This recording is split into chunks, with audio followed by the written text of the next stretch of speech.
이제 사도행전 27장, 28장 두 장 남았습니다. 예.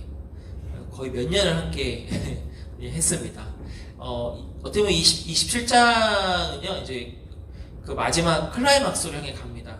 왜냐면 사도행전은요, 28장 마무리가 이렇게 되게 희한하게 끝나요. 예. 그래서 액트 29장 해가지고 예전에 온누리교회에서 앞으로 사도행전의 29장, 그러니까 28장 이후의 삶을 이제 우리가 감당한다, 뭐 이런 식의 이제 모티브도 했는데, 그렇게 따지게 되면 이 27장은요, 마지막을 향해 가는 그 어떤 게 아니라 아직도 피크를 향해 달려가는, 어떻게 보면 피크라고 할 수 있는 그러한 모습을 담고 있습니다. 그래서 27장은 이제 좀 이렇게 몇 주에 걸쳐서 다루려고 해요. 여기 보시면 이제 유라굴로라는 폭풍 얘기, 광풍이라고 표현하는데, 그게 나옵니다. 유라굴로가 뭐냐면 그레데 산맥에서 발생한 낭뷰류입니다. 그래서 앞쪽에는 그러니까 지중해라는 그 해안이 있고요. 앞쪽에는 이제 그 대륙이 있습니다. 그래서 유라라는 말은 헬라어로 유로스, 그다음에 라틴어 아킬로라는 게 이제 합성어인데 이게 동풍과 북동풍이라는 뜻이래요. 그래서 이게 합쳐진 게 유라굴로입니다. 그래서 동풍과 북동풍이 막 이렇게 휘몰아치는 거, 지형적 영향 때문에 이게 유라굴로인데, 27장에는 유라굴로를 만난 이 베예탄 바울과 바울을 포함한 276명의 얘기가 나올 겁니다. 이제 그걸 통해서 우리가 자세하게 살펴보며 나아가도록 하겠고요.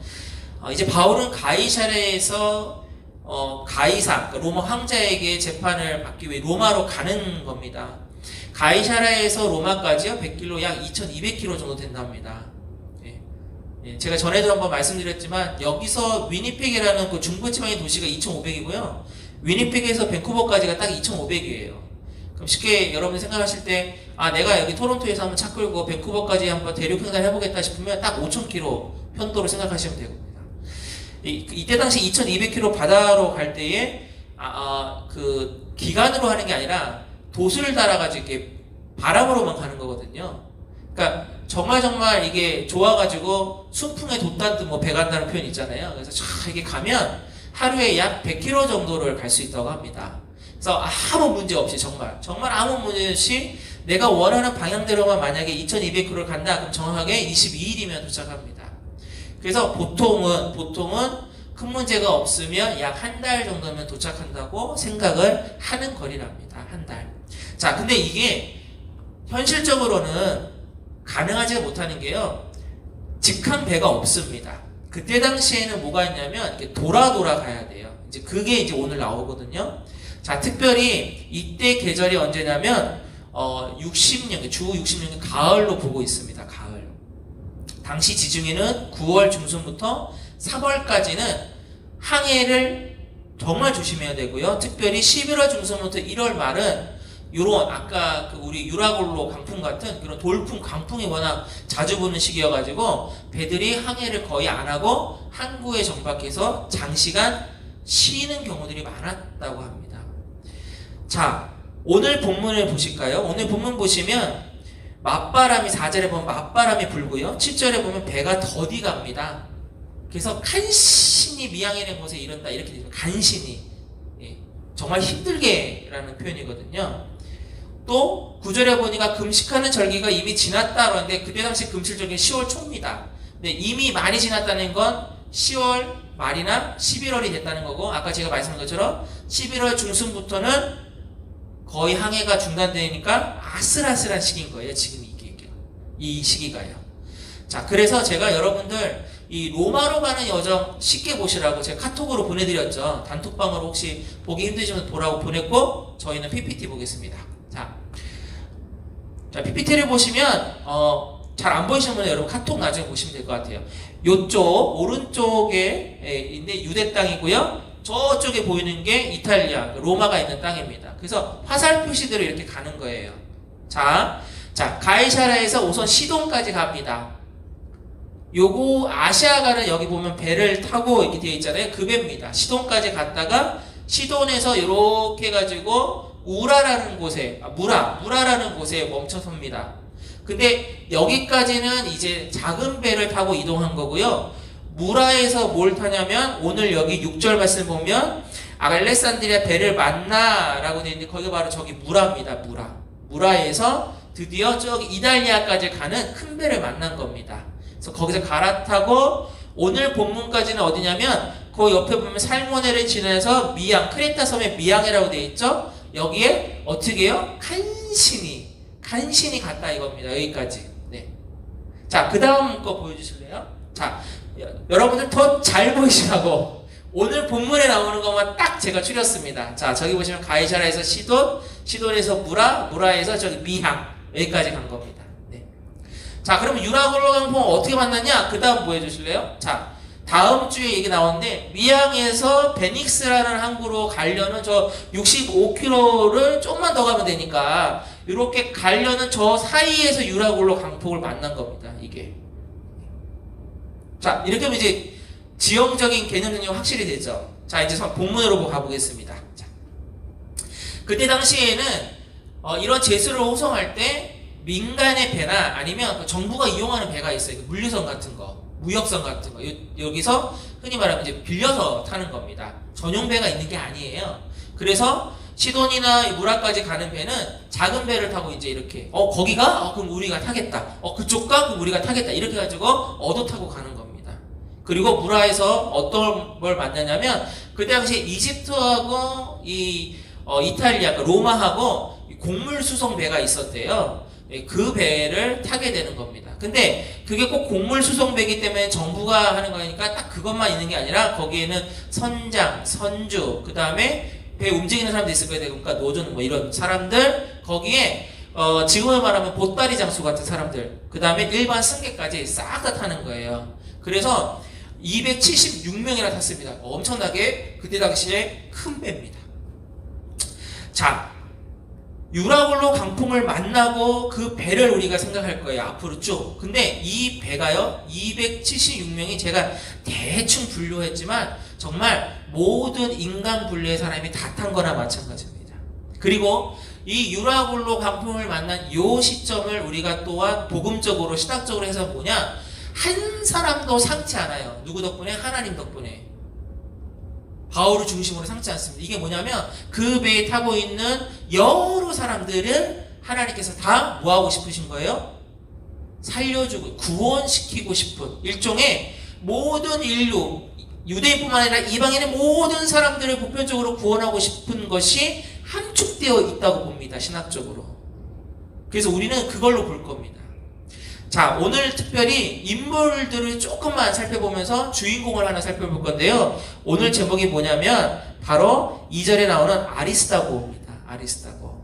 자, 근데 그 전에 제가 말씀드렸죠. 배에 타는 276명이 여러 분류의 사람들이 있다 했죠. 그래서 그거부터 잠깐 볼게요. 첫 번째, 자, 1절 말씀 보겠습니다. 1절에 보면 바울과 다른 제수 몇 사람이 탑니다. 몇 명인지 모르겠어요. 이름 없죠, 당연히. 근데 몇 명이에요. 많지는 않네요, 다행히. 자, 근데 이 사람들이 누구냐? 바로 사형수들이라고 합니다. 사형수들. 예, 사형이 확정됐는데 어디서 사형을 하냐? 여러분, 그때 당시에 로마에 무슨 경기장 유명한 거 있었죠? 힌트 드리잖아요. 힌트. 원형 경기장. 이 원형 경기장이 뭐 하느냐면 영화 보시면 여러분 아실 거예요. 거기 맹수 풀어놓고 맹수하고 싸우라고 하고 그 다음에 검투사 이렇게 해가지고 서로 싸우라고 하는 장면 있죠? 예, 바로 이 사형수들은 그쪽에 가가지고 맹수랑 싸우다 죽든지 검투사랑 싸우다 죽든지 쉽게 말하면 그 로마 사람들의 그 어떤 조롱거리 삼는 거기에서 그렇게 처참하게 죽을 수밖에 없는 제수들이라는 거예요. 예, 그 제수들, 흉악범이겠죠. 그 정도면. 네, 뭔지 모르겠지만 아마 착하진 않을 것 같아요. 흉악범입니다. 여러분, 우리 주변에 예를 들어서 이런 사람들이 내 주변에 가까이 살고 있다면 어떤 생각이 드세요? 좋으세요? 저 같으면 목사인 나지만 솔직한 심정으로 불안할 것 같아요. 이번 주에 좀 충격적인 뉴스가 있었죠? 바로 이 안전하다고 하는 이 영하고 셰퍼드에 거기서 총격으로 누구 한 명 죽었어요. 그것도 지하 주차장에서. 거기가 그 최성국 우리 집사님 사시는 그 콘도 근처 거기더라고요. 주소를 보니까. 거기는 안전지대였어요. 거기 혹시 가신 분들 모르겠지만 거기가 콘도 그다음에 이런 타운하우스 이렇게 해가지고 거기 안에 가운데에 큰 그 파크가 있어요. 거기 보면 해가 져도요 아이들하고 또 개 끌고 나와가지고 놀 수 있을 정도로 거기가 안전한 곳 중에 하나입니다. 근데 그런 곳도 이제는 누가 와서 뭐 차에 있는 사람을 죽였다고 하니까 아마 이렇게 그 어떤 사람 특정해서 죽인 것 같긴 하지만 이제 그곳에서도 살인 사건이 났어요. 무섭죠. 그 지역 주민들 인터뷰한 거 보니까 두렵다는 거죠. 여기는 안전한 곳이었는데 이렇게 됐다는 거예요. 만약에 이렇게 무섭고 포악한 사람들, 우리 인생에는 어떤 사람이냐? 만나고 싶지 않은 사람이죠. 가까이 두고 싶지 않은 사람입니다. 그러나 이 배는 어떤 사람이 탔어요? 이 포악하고 가까이 하고 싶지 않은 사람이 탔습니다. 배니까요. 제가 이 배가 우리 인생의 축소판 같다고 말씀드렸죠? 잊지 마시고 설교를 들으셔야 돼요. 이런 사람들이 있습니다. 그러나 결론으로 말씀드리면 이 사람들도 나중에 어떻게 되냐? 죽을 사람이 아니라 살아야만 하는 사람인 거예요. 하나님의 복음적인 입장에선 아무리 흉악한 죄인도 회개하면 진심으로 돌이키면 어떤 사람입니까? 구원 받아야 될 사람이라는 거죠. 자, 그 다음은 백부장입니다. 백부장 율리오와 그의 병사. 그러니까 이 백부장이 이 제수 호송을 맡게 된 책임자예요. 그 백부장이니까 백부장 및 뭐 100명의 군사가 다 따라 나간지는 모르겠는데 최소한으로 수십 명은 아마 갔을 겁니다. 그럼 거기에 딸린 부하들이 있을 거예요. 병사들이 있습니다. 자, 이 사람들은 어떤 사람입니까? 우선 로마에 속해 있으니까 하나님보다 누구 명령이 우선이에요? 만약에 하나님을 믿고 있다 하더라도 누구 명령이 우선입니까? 황제, 로마 황제가 곧 뭐다? 신이고 법이기 때문에 하나님을 믿는 사람이 아니라 하나님을 섬기는 사람이 아니라 한낱 인간인 황제를 섬기고 황제의 명령에 죽기도 하고 살기도 하는 사람들입니다. 어찌 보면 인생이 어떤 인생입니까? 능동의 인생이 아니라 어떤 인생이죠? 수동의 인생. 그것도 전능하신 하나님 진짜 신이 아니라 헛된 것에 좌지우지되면서 살아야만 하는 인생을 말하고 있습니다. 지금 우리 주변에 이런 사람들이 많습니까? 적습니까? 많습니다. 많습니다. 헛된 것에, 헛된 신에, 헛된 우상에 빠져가지고 이게 진짜다 생각해가지고 거기에 목숨 걸고 있는 사람들 너무 많아요. 그들도 어떤 사람입니까? 그런데 결국 주님은 저들도 살아야 된다 이거죠. 저들도 구원 받아야 된다 이겁니다. 자, 그 다음 오늘은 안 나왔어요. 오늘은 안 나왔는데 누가 있냐면 선주와 선장이 있어요. 그러니까 배의 주인하고 그 다음에 선장이 있습니다. 그 다음에 선장이 있다 그러면 또 누구 있다는 거예요? 선원들도 있다는 얘기겠죠? 이 사람들이 있습니다. 또한 또 누가 있냐면 아까 말씀드린 것처럼 일반적으로 어딜 가기 위해서 타는 사람도 있지만 거의 대부분 뭐냐면 보따리 장소 같은 이런 무역 장사하는 사람들이 많이 탔습니다. 자, 이 사람들은 뭐에 따라서 움직이는 사람들일까요? 여러분 예상해보면 선주, 선장, 선원, 선원은 좀 다를 수 있겠지만 이러한 장사꾼 뭐죠? 돈에 죽고 돈에 사는 겁니다. 다음 주에 살펴보겠네요. 이 사람들이 아까 그 미향이라는 미향이 뭐냐면 아름다울 미예요. 정말로 작은데 너무 아름다운 항구. 지금도 그 지역에 가면 그 항구가 있답니다. 지금도. 근데 너무 아름답대요. 예. 그 항구에서 머무르자고 사도 바울이 얘기했는데 무시하고 베닉스라는 곳에 가자. 이유가 뭐냐면 베닉스 항구가 더 크다. 이거 다음 주 설교이기 때문에 다음 주에 말씀드릴게요. 그들이 움직인 건 다른 이유가 아니라 바로 뭐냐면 돈 때문입니다. 자신들이 지금 이제 갖고 있는 이 물건을 잘 보관해야 되고 그 다음에 이 물건을 잘 문물교환을 해서 내가 돈을 벌어야 되기 때문이에요. 돈에 죽고 돈에 사는 인생. 이 인생들 얼마나 많습니까 지금? 너무너무 많죠. 이건 좀 우리끼리도 솔직하게 고백하지만 그리스도인 안에서도 이 돈의 문제에 대해서만큼은 참 어려운 것 같아요. 얼마나 많은 사람들이 이 돈 때문에 웃고 지금 아마 그러고 있을 겁니다. 그리고 넘어지고 하나님을 버리는 일까지 생기지 않습니까? 자, 마지막입니다. 마지막은 누구냐? 바울입니다. 그리고 1절 보시면 우리라고 되어 있는데 이제 누가가 등장해요. 그동안에 사도 바울이 2년 동안 갇혀 있었기 때문에 누가가 함께 할 수 없었는데 이제 이 동행길에 같이 가는 겁니다. 그래서 여기 우리라고 표현은 바로 사도 바울과 자기를 포함한 거예요. 근데 한 명이 더 있습니다. 오늘 제가 여러분과 함께 나누고 싶은 우리의 인생에서 나와 너무나도 비슷한 사람이 나올 거예요. 그러나 비슷하다고 하지만 아직도 나는 그 사람을 따라가려면 아직 멀었구나라고 뼈저리게 느낄 수밖에 없는 인물이 나오는데 그게 바로 아리스다고입니다. 이게 바울 일행이에요. 로마까지 가는. 그래서 오늘은 아리스다고에 대해서 한번 보겠습니다. 이분에 대해서, 이 사람에 대해서는 자세한 정보가 없습니다. 예, 안타까워요.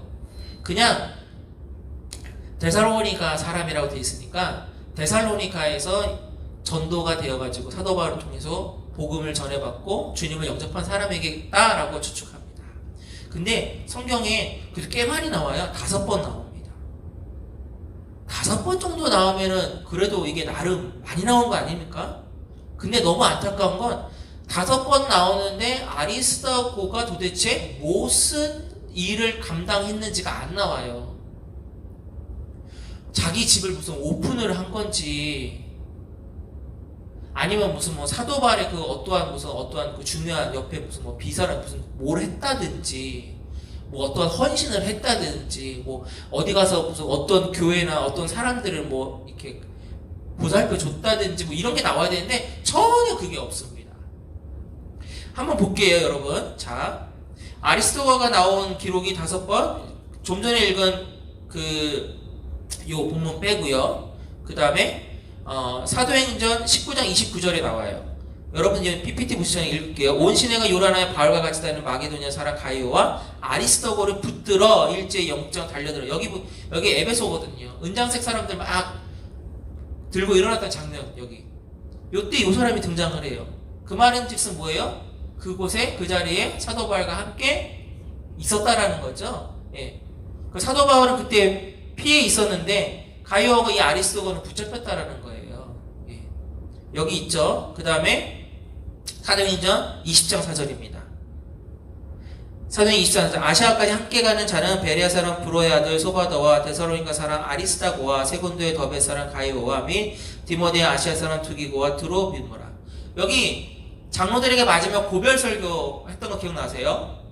혹시 기억하셔야 되는데 자, 고별 설교하고 이제 배 타고 가는데 그때 따라오는 사람들 중에 한 사람이에요. 그러니까 사도 바울을 따라간 거예요. 따라갔어요. 자, 그 다음에 오늘 본문 2절 지금 좀 전에 읽었죠? 여기 나왔죠? 그 다음에 골로새서 4장 10절 보겠습니다. 나와 함께 갇힌 아리스다고와 바나바의 형제 마가와 이 마가에 대해 너희가 명을 받았으면 그가 이르되 여기는 뭐냐면 로마 감옥에 갇혔다라는 거예요. 로마 감옥에 바울만 갇힌 게 아니라 이 아리스다고도 같이 갇혔습니다. 특별히 로마 감옥은 가이사라의 감옥하고는 달라요. 가이사라는 약간 좀 자유스러운 감옥이라고 친다면, 그러니까 가택연금 같은 그런 부분이라면 로마에서의 감옥은 그게 아니었다고 하죠. 진짜로 그 지하에 햇빛 들어오지 않는 그 동굴 같은 곳에 갇혀 있었다고 합니다. 그 다음 빌레몬서에 나옵니다. 빌레몬서 1장 24절. 또한 나의 동역자, 여기 동역자라고 나와요. 동역자 마가, 아리스다고, 데마, 누가가 문안을 이렇게 나옵니다. 이렇게 5번 등장해요. 뭘 해야 되는지 모르시겠죠, 여러분? 목사님 저도 모르겠어요. 신학자들도 모르겠답니다. 그런데 요 5개의 본문을 읽으면서 우리 목사님들, 신학자들 공통적으로 발견한 게 있어요. 뭐냐? 사도 바울이 어려운 처지에 있다라는 거죠. 그때에 빠짐없이 등장하는 사람이 바로 이 아리스다고라는 사람이었다라는 거예요. 단순히 어디서부터 어디까지 전도여행을 가던 길에 이게 아니라 희한하게 나오는 곳곳마다 어려울 때요. 아까 그 붙잡혔을 때.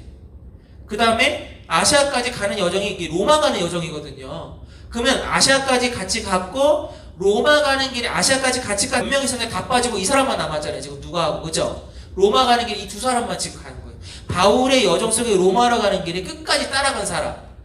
로마에 가서도 감옥에 같이 갇힌 사람, 이 사람이 바로 오늘의 주인공 아리스다고라는 거예요. 교회 역사 전승에 보면요, 이 아리스다고가 사도 바울보다 먼저 죽습니다. 어디서 죽냐면 로마 감옥에서 죽어요.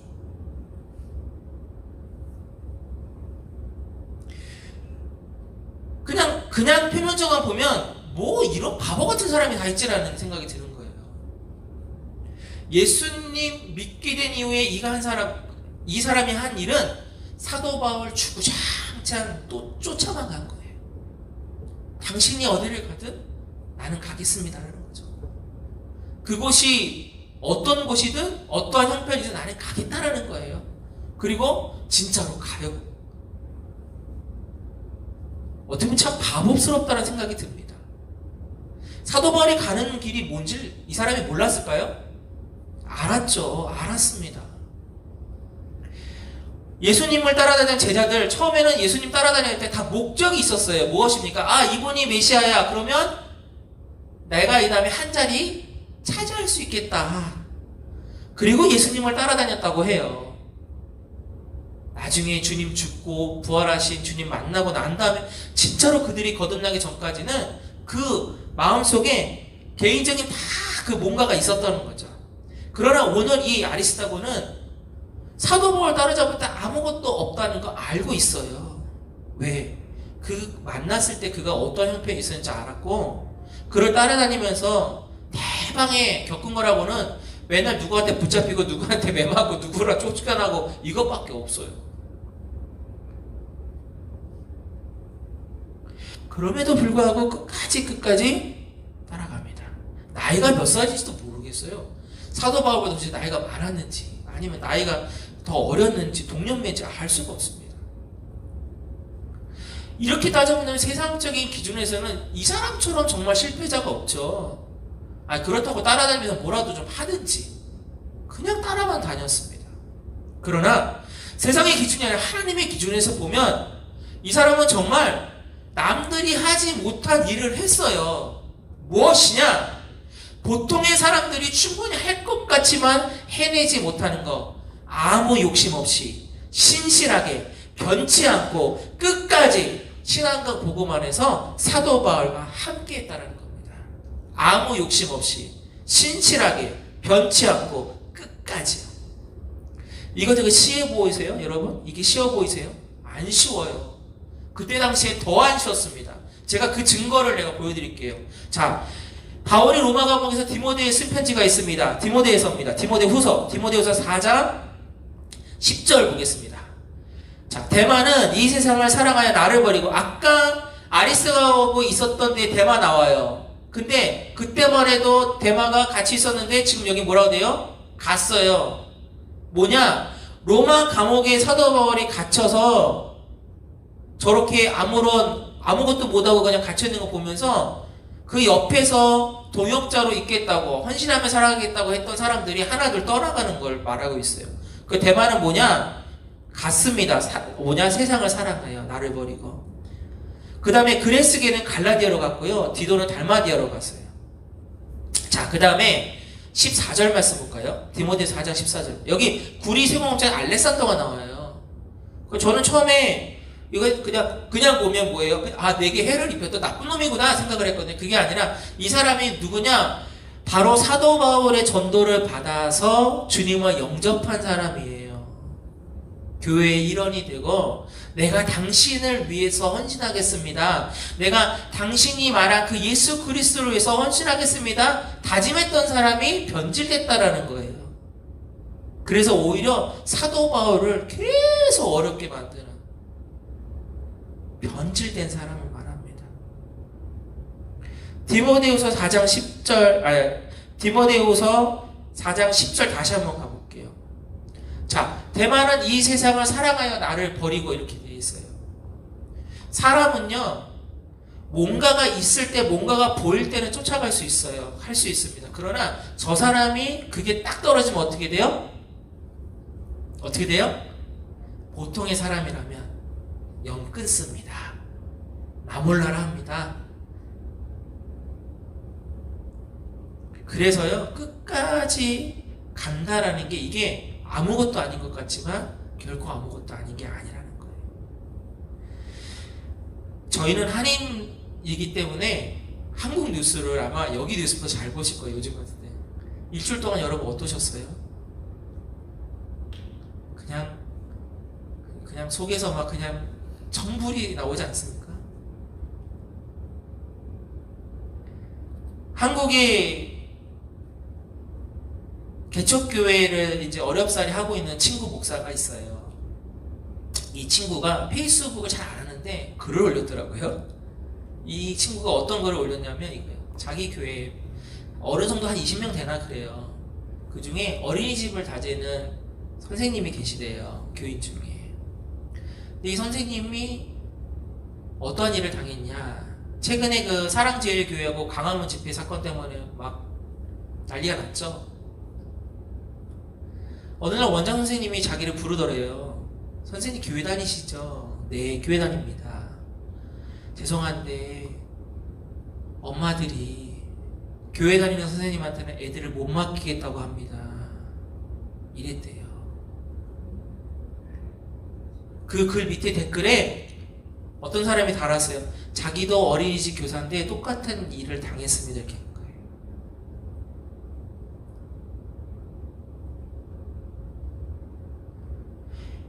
생각을 해보면요. 여러분도 한번 곰곰이 생각해 보세요. 믿지 않는 사람들에게는 신천지나 교회나 똑같아요. 우리가 교회를 알고 우리가 복음을 알고 그러니까 우리는 맞고 저들은 나쁘다, 저들은 잘못했다라고 판단하는 거지만 그 사람들 입장에서 보면 저쪽이나 우리나 똑같은 이 카테고리 안에 들어가 있는 거예요. 나는 무교, 이쪽은 하나님이라는 그 어떤 신을 믿는다는 종교 집단 중에 여러 파. 그 중에 신천지도 있고, 뭐 이단도 있고, 뭐 무슨 장로교도 있고, 뭐 이렇게 되는 거예요. 그들 입장에서 보기에. 그러니까 똑같이 보는 거예요.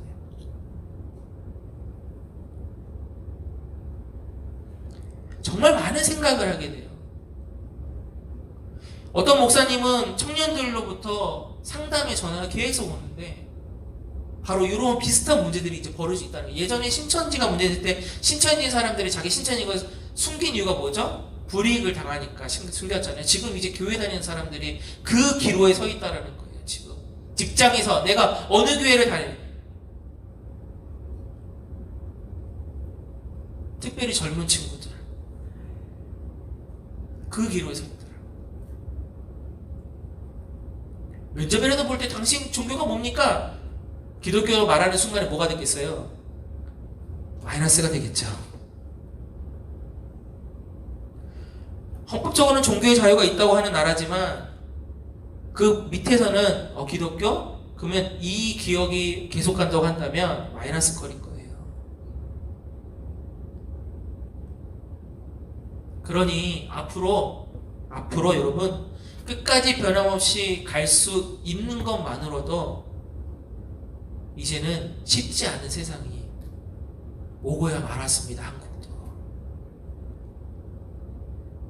4천만 인구에서 1,000만 명이 1,200만 명이 무슨 기독교 인구라고 했던 때가 얼마 되지 않지 않았습니까? 80년대로 기억하거든요. 제 생각에 기껏해 한 20년 만에 지금 700만 명 봅니다. 인구는 더 늘어서 5천만 명이 때인데 700만 명 봐요. 이것도 아마 가나안 성도 있죠? 기독교인이지만 안 나가는 성도까지 합친 거래요. 그거 빼고 나면 500만 본답니다. 근데 그것마저도 이제는 당당하게 저 교회 다니는데요. 저 기독교인인데요. 말 못할 거리가 되고 있어요. 제가 전에도 말씀드린 적이 있는지 모르겠는데 한국의 학생들, 특별히 중고등학교 학생들이 교회 다니는 걸 일부러 말 안 한답니다. 숨긴답니다. 굳이 얘기할 필요도 없을 뿐더러 얘기해봤자 좋은 소리, 좋은 일 안 당한다는 거예요. 그래서 숨긴답니다.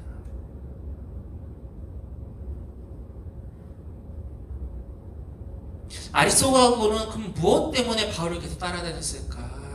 전 이게 되게 궁금했어요. 중간에 사람들이 한두 명 계속 떠나거든요. 근데 끝까지 가요.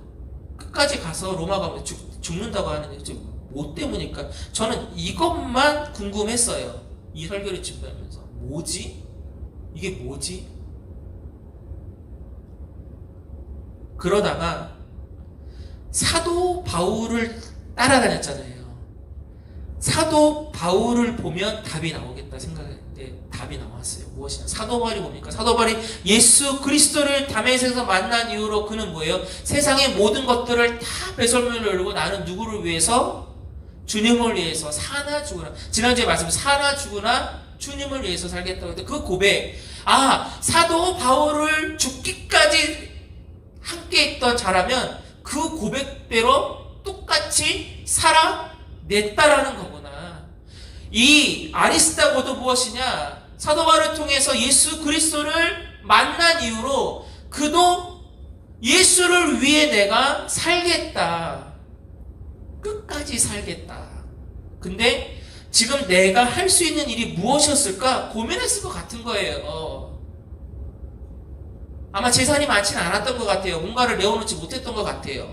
집이 무슨 뭐가 있어서 자신의 집을 모일 수 있는 그 교회로 바칠 수 없었던 것 같아요.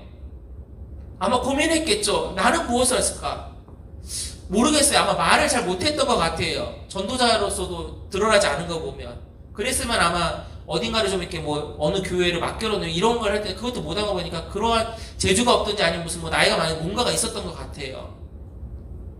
그러니까 이 아리스다고는 자기가 예수 그리스도를 만나고 나서 내가 무엇을 할 수 있을까를 고민했겠죠. 그리고 자기의 형편에서 생각하는 유일한 게 무엇이냐? 그래, 그러면 내가 이 사도 바울 선생님을 내가 끝까지 따라다니면서 내가 이분의 이 전도자 생활에 내가 조금이라도 힘이 되어드려야겠다. 그렇게 판단한 것 같아요. 많은 사람들이 그렇게 판단했습니다. 많은 사람들이 그래서 사도 바울을 따르겠다고 고백하고 따라갑니다. 그러나 가면 갈수록 떨어지고 떨어집니다. 그러나 이 아리스도고만큼은 끝까지 갔습니다.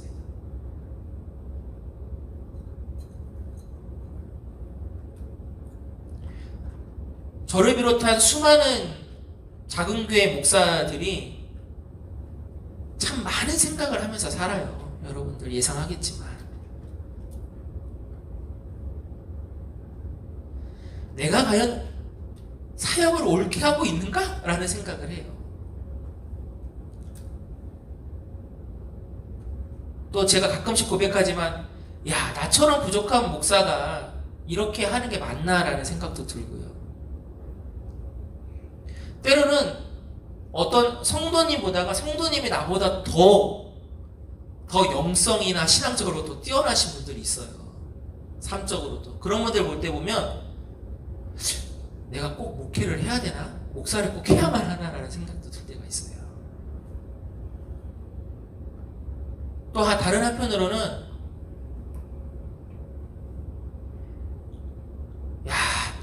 저런 사람이 어떻게 저렇게 교회가 부흥을 하지? 나는 그러한 것을 보면서 자괴감에 빠질 때가 많아요.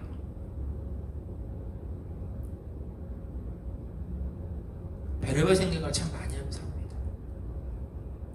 근데 오늘 이 아리스다고라는 이 인물을 보면서 내가 했던 생각들이 어떻게 보면 좀 투정이겠구나 라는 생각을 하게 됐어요. 부끄러워지더라고요.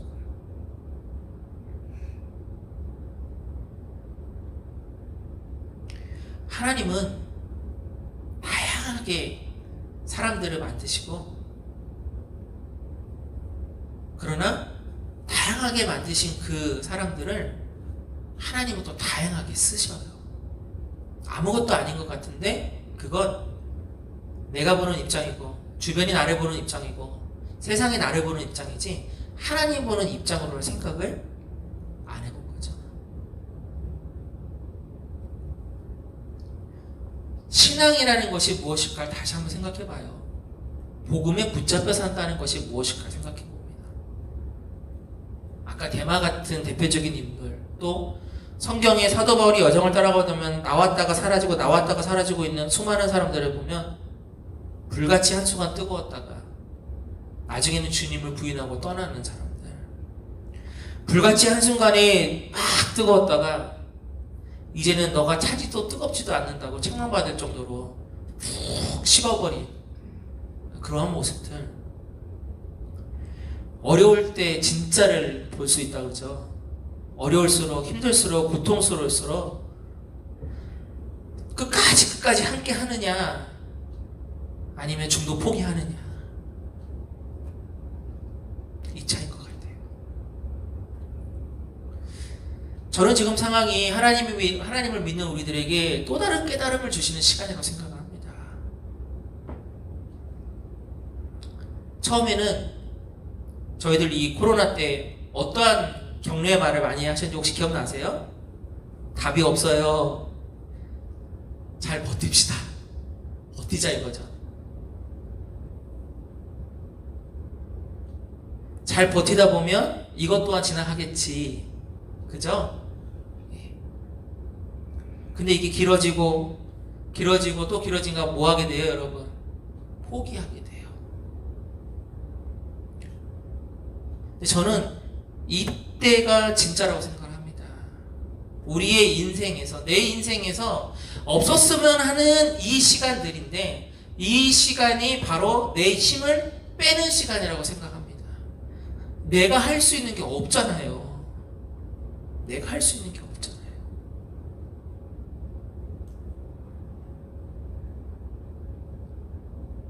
요즘 수많은 목사님들이 생각하는 게 이 마음이에요. 내가 할 수 있는 게 없잖아요.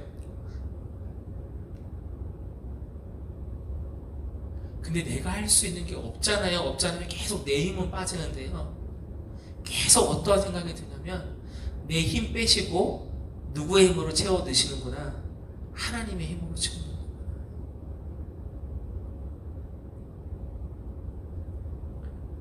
내 힘으로 붙들고 있으면 아직도 멀은 거예요. 내 생각, 내 마음, 내가 갖고 있는 걸로 버티시다고 생각한다면 아직 멀은 거예요. 믿는 우리들이 어디까지 가야 되냐? 내가 해보니까 안 돼요. 내가 붙잡고 있는데 힘 빠져요. 하나님, 나 이제 곧 떨어질 것 같아요.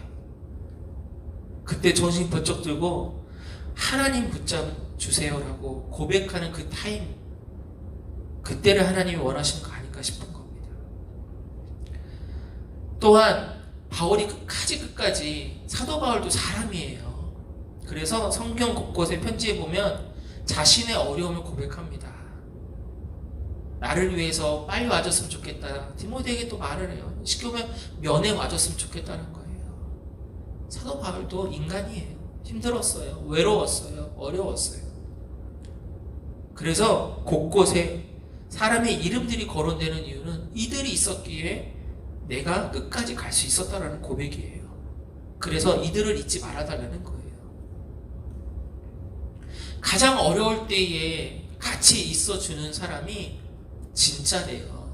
하물며 세상에서도 그렇게 얘기를 하는데, 가장 어려울 때에 우리가 우리 성도와 성도들이 같이 위로가 되고 격려가 되는 거, 가장 어려울 때에 믿는 우리들이 믿지 않는 그 누군가에게 든든한 그 어떠한 격려와 버팀목이 되어주는 거, 가장 어려울 때에 하나님 붙드는 그것 끝까지 놓치지 않고 나아가는 것, 이게 바로 오늘 본문에 등장하는 이 아무것도 자세하게 설명되지 않지만 끝까지 사도 바울과 함께 했던 이 아리스다고를 통해서 우리가 깨달아야 될 큰 깨달음인 줄로 믿습니다. 여러분이 저에게 아리스도 같은 동역자가 되어주셨으면 너무 좋겠어요. 반대로 저도 여러분에게 아리스도 같은 목회자가 됐으면 좋겠습니다. 쉽지만은 인생길, 또 인생 여정, 또 신앙생활인 것 같아요. 아리스도 같은 사람이 바로 저와 여러분이 되어서 우리 교회 안, 또 교회 밖, 이 세상을 향해서도 그러한 귀한 역할들을 감당해서 끝까지 승리하시는 저와 여러분 되시기를 축복합니다. 기도하겠습니다.